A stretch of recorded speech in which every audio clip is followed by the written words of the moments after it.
신약성경 누가복음 23장 1절부터 25절까지 좀 길지만 본문을 함께 읽고 말씀을 잠시 전하도록 하겠습니다. 23장 1절 제가 읽겠습니다. 무리가 다 일어나 예수를 빌라도에게 끌고 가서 돌아라여 이르되 우리가 이 사람을 보내 우리 백성을 미혹하고 가이사에게 세금 바치는 것을 금하며 자칭 왕 그리스도라 하더이다 하니 빌라도가 예수께 물어 이르되 내가 유대인의 왕이냐 대답하여 이르시되 네 말이 옳도다. 빌라도가 대제사장들과 무리에게 이르되 내가 보니 이 사람에게 죄가 없도다 하니 무리가 더욱 강하게 말하되 그가 온 유대에서 가르치고 갈릴리에서부터 시작하여 여기까지 와서 백성을 소동하게 하나이다.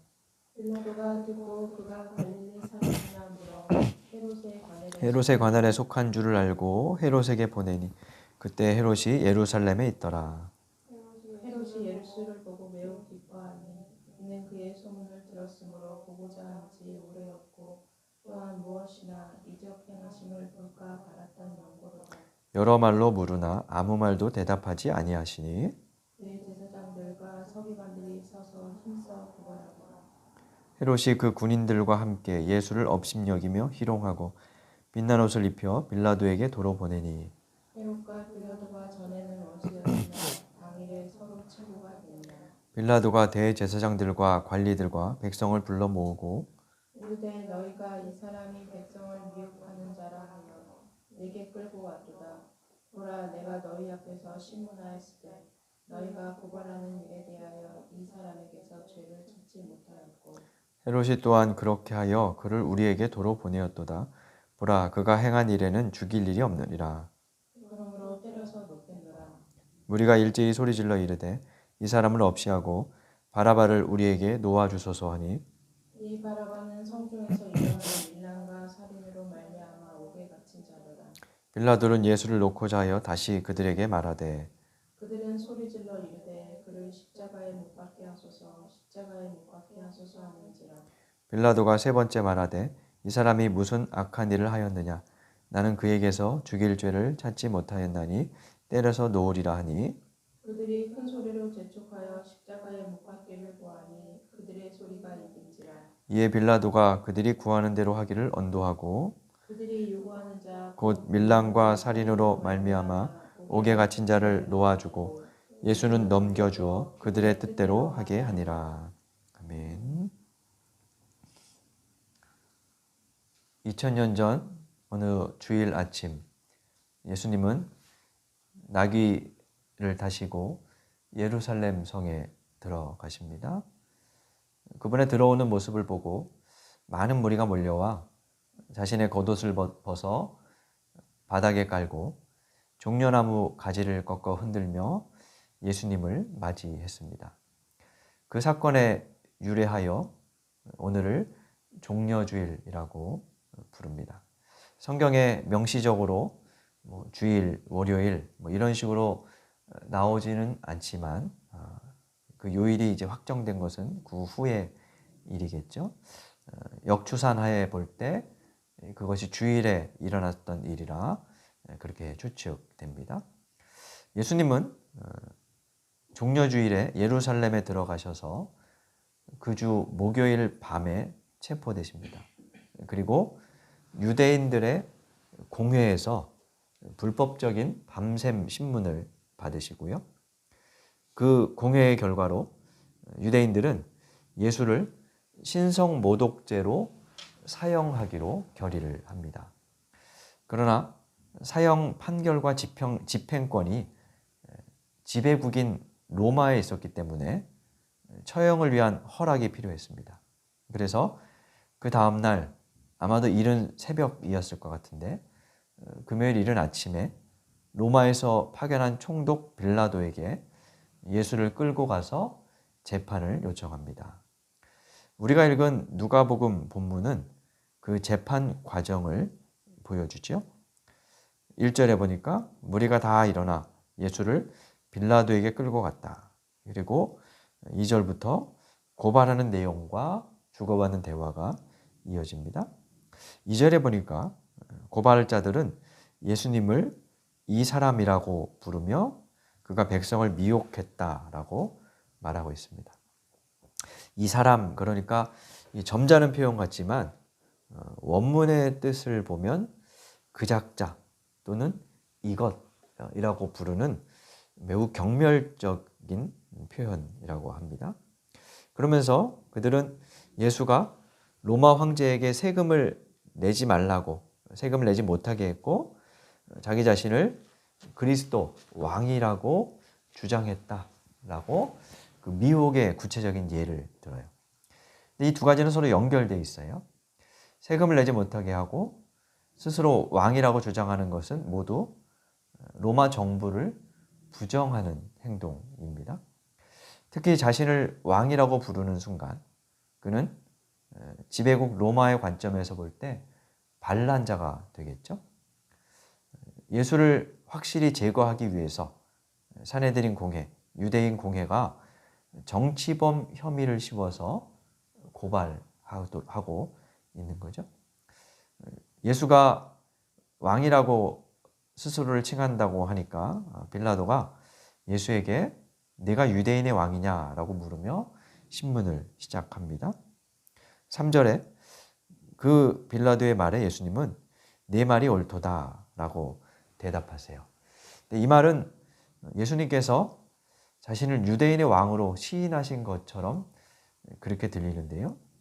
원문을 직역하면 네가 말하고 있다. 빌라도 너가 말하고 있다라는 뜻이라고 합니다. 그러니까 내가 유대인의 왕이라는 것을 네가 지금 얘기하고 있구나. 그렇게 말하는 거예요.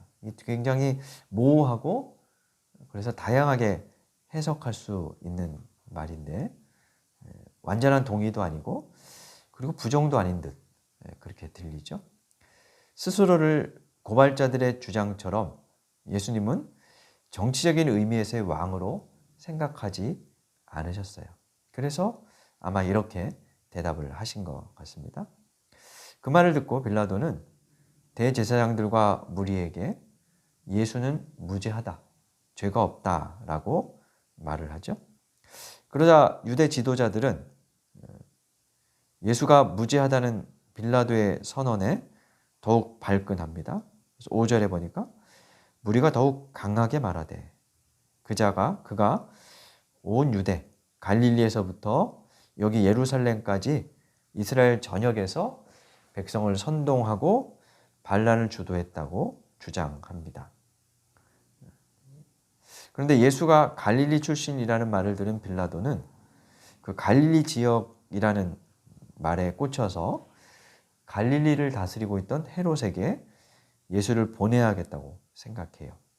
당시에 유대 전역은 분봉왕들이 나누어서 다스리고 있었는데 빌라도는 남쪽 예루살렘이 포함된 유대 지역을 다스리고 있었고 헤롯은 북쪽 갈릴리 지역을 다스리고 있었습니다. 그래서 정치적으로 아마 좀 복잡했을 예수의 재판을 헤롯에게 넘기려는 심산으로 그에게 보냈던 거죠. 헤롯은 평소에 예수님을 보고 싶어 했습니다. 그가 많은 이적을 베풀었다는 것을 듣고 아마 마술사쯤으로 생각했던 것 같아요. 그래서 그를 만나보고 그 기적을 좀 보고 호기심을 채우려는 그런 마음으로 예수를 기쁘게 맞아 여러 가지를 물어봅니다. 그러나 예수님께서 아무 말씀도 하지 않고 오히려 헤롯에게까지 따라와서 예수를 고발하는 대제사장들과 서기관들이 시끄럽게 하자 예수를 업심여기며 조롱한 후에 도로 빌라도에게 보내죠. 그리고 13절부터 다시 빌라도의 재판이 이어집니다. 백성들과 주고받는, 그러니까 예수님을 고발하는 무리와 주고받는 이 재판의 전 과정에서 빌라도는 모두 3번 예수님의 무죄를 선언해요.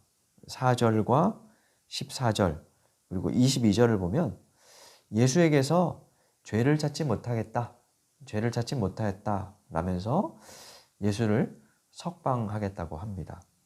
두 번째와 세 번째에서는 유대인들을 조금 만족시켜줄 심산이었는지 때려서 놓겠다, 매질하고 그냥 풀어주겠다, 그렇게 이야기합니다. 그러나 그에 따라서 무리들의 외침도 점차 커집니다. 그때마다 무리는 더욱 강하게, 일제히, 그리고 큰 소리로 빌라도를 재촉합니다. 그리고 마침내 그들의 소리가 빌라도를 이깁니다. 23절에 보니까 그들의 소리가 이긴지라 라고 말하고 있습니다. 결국 빌라도는 무리가 구하는 대로 언도하고 그들이 요구하는 자를 놓아주며 그들의 뜻대로 하게 허락합니다. 이처럼 재판이 이루어지는 내내 재판장인 빌라도는 재판을 주도하지 못하고 무리의 소리에 끌려가다 결국 굴복하고 말죠.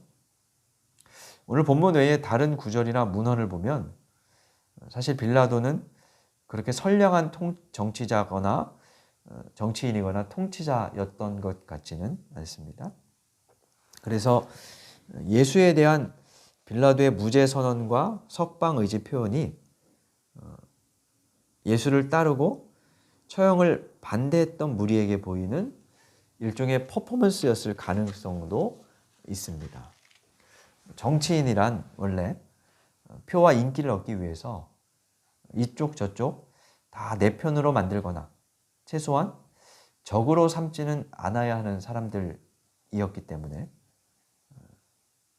자신은 예수 처형을 이렇게 반대하지만 어쩔 수 없이 허락할 수밖에 없었다는 듯한 그런 제스처를 취함으로써 예수를 옹호하는 사람들의 마음을 달래려 했을 수도 있지 않았을까 하는 생각입니다. 이것은 저의 상상일 뿐이어서 답은 없습니다만 적어도 빌라도가 이 재판 과정에서 갈등했을 가능성은 있는 것 같아요. 자신 안에서 들리는 정의와 양심의 소리, 그리고 밖에서 들려오는 아우성 소리 사이에서 고민은 했겠죠. 그러나 그는 자신의 내면의 소리를 따라 옳은 길을 걸어가지 못하고 무리의 소리에 휘둘려 정치적인 안정과 편의를 도모하는 길을 선택하고 맙니다. 이런 일은 지금도 많이 일어납니다. 양심이 침묵하는 곳에서 일단 우기고 보는 사람들이 이기는 일, 가짜 뉴스가 난무하는 세상에서 그런 일들은 얼마든지 일어나고 있습니다. 빌라도의 모습에서 우리는 그런 일면을 보게 됩니다. 반면에 오늘 성서정과 구약 본문인 이사야서에서 빌라도와는 반대로 내면에서 들리는 소리에 집중하며 자신의 길을 걸었던 사람을 우리는 만납니다. 우리 이사야 50장 4절부터 6절까지 말씀을 함께 찾아보겠습니다.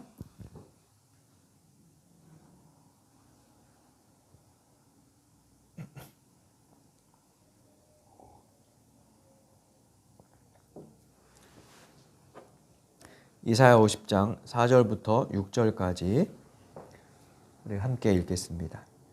주 여호와께서 학자들의 혀를 내게 주사 나로 공고한 자를 말로 어떻게 도와줄 줄을 알게 하시고 아침마다 깨우치시되 나의 귀를 깨우치사 학자들 같이 알아듣게 하시도다. 주 여호와께서 나의 귀를 여셨으므로 내가 거역하지도 아니하며 뒤로 물러가지도 아니하며 나를 때리는 자들에게 내 등을 맡기며 나의 수염을 뽑는 자들에게 나의 뺨을 맡기며 모욕과 침뱉음을 당하여도 내 얼굴을 가리지 아니하였느니라. 이 말씀은 이사야서에 나오는 종의 노래라는 별칭으로 구별되는 본문입니다. 총 4개의 종의 노래가 이사야서에 나오는데 그중에 가장 유명한 구절이 오늘 제가 예배 중에 용서의 말씀으로 읽었던 이사야 53장 말씀입니다. 그는 우리의 질고를 지고 우리를 대신하여 십자가를 지셨다라고 하는 그런 말씀이죠. 여기서 5, 6절 말씀에 이 무명의 종은 대적자들에게 온갖 수치와 수모를 당합니다. 채찍으로 맞았고 영예의 상징인 수염을 잡아 뜯겼으며 면전에서 침뱉음을 당했습니다.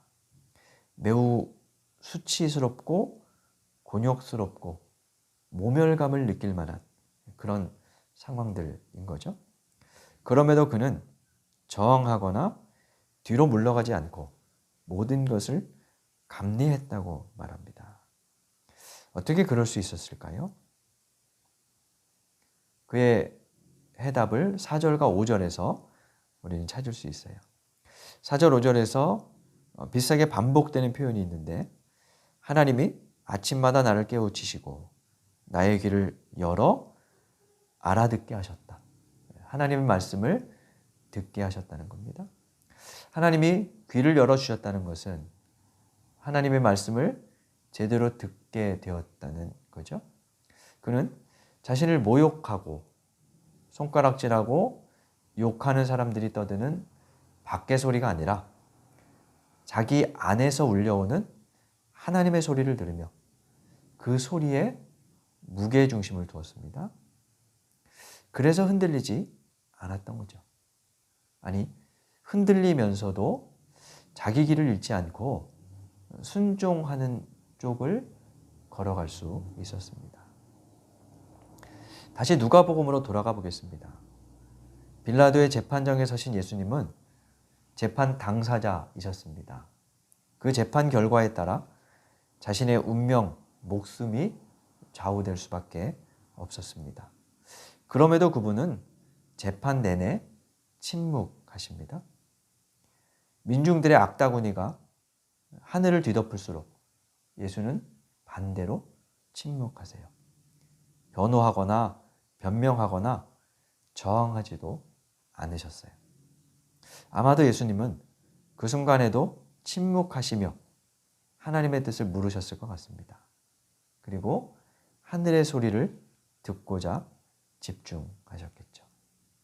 외부의 소리에 반응하기보다 내면의 소리를 따라가고자 하셨다는 것입니다. 그렇게 주님은 자신의 길을 걸어 마침내 구원을 이루셨습니다. 우리는 사도신경에서 예수께서 본디오 빌라도에게 고난을 받아 십자가에 못 박혀 죽으셨다라고 매 주일마다 고백합니다. 그러면서 어쩌면 우리는 예수 처형의 책임을 빌라도에게 전가하고 있는지도 모르겠습니다.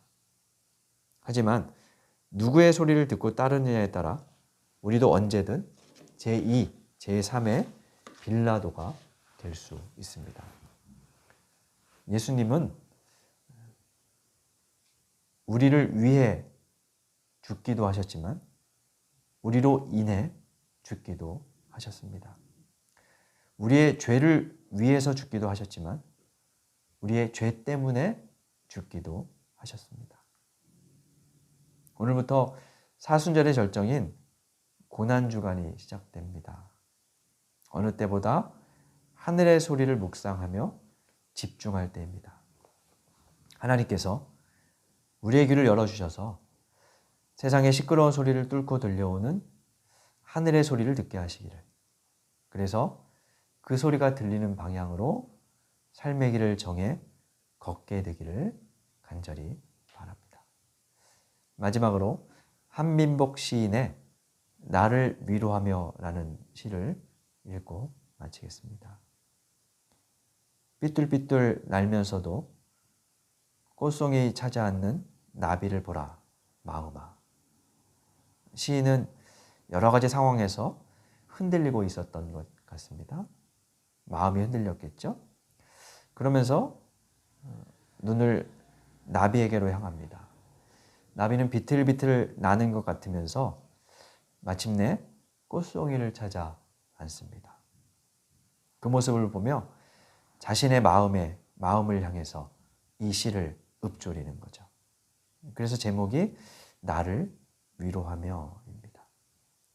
종종 우리는 우리 안에서 우리에게 들려오는 세상의 소리 때문에 비틀거릴 때가 있습니다. 세상의 소리가 나를 이기는 거죠. 그렇게 살아갈 때도 많지만 그래도 마침내 꽃송이이신 하나님을 찾아가는 우리가 되기를 바랍니다. 내면에서 들려오는 그 소리를 듣고 묵상하며 비틀거리지만 꽃송이이신 주님께 안착하고 안기는 저와 여러분의 삶이 되기를 간절히 바랍니다. 이제 다짐의 기도 함께 드리겠습니다.